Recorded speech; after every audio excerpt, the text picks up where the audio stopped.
Salut, c'est la team, c'est Nicolas qui vous parle et aujourd'hui on va parler de l'interaction forte. L'interaction forte est la plus forte des forces fondamentales de la physique, plus forte que la gravité, l'électromagnétisme et l'interaction faible. Cette force n'agit que sur les quarks, qui sont les constituants élémentaires de la matière. Par composants élémentaires, je veux dire qu'ils ne sont pas composés de quelque chose de plus petit. Cette force est portée par des bosons qui s'appellent les gluons. Ce que je trouve intéressant avec la force forte, c'est qu'elle diffère des deux autres forces qu'on a vues jusqu'ici. En effet, contrairement à l'électromagnétisme et la gravité, la force entre deux quarks ne se réduit pas avec la distance. Si les quarks s'écartent trop, la force qui les attire s'agrandit pour devenir énorme. C'est pour ça qu'on ne peut pas observer les quarks en dehors d'un groupe de quarks qui s'appelle un hadron, mais dans cette vidéo on va surtout parler d'un certain groupe d'hadrons qui s'appelle les nucléons. On ne peut pas les observer seuls car il faut quasiment une force infinie pour séparer deux quarks l'un de l'autre.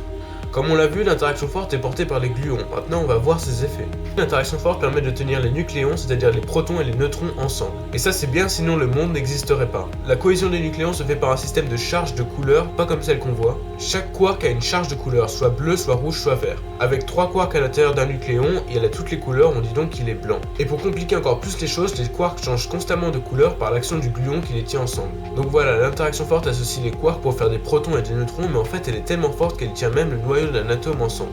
En effet, dans le noyau d'un atome, il y a des protons et des neutrons, or les protons veulent rester le plus loin possible l'un de l'autre car ils ont la même charge. Alors comment peuvent-ils former un noyau stable qui ne se casse pas? Bah ça c'est grâce à l'interaction forte qui attire ensemble les nucléons.